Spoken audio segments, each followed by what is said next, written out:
Hello friends, welcome to Creative Medicine. In this lecture, we will learn about what are the predisposing factors of carbon dioxide production in closed circuit?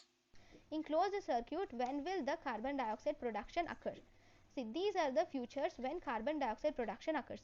Whenever there is desflurane, okay, in the present, when you use desflurane, isoflurane, N-fluorine has inhaled anesthetics, then there is increased predisposition for carbon dioxide production to occur in closed circuit.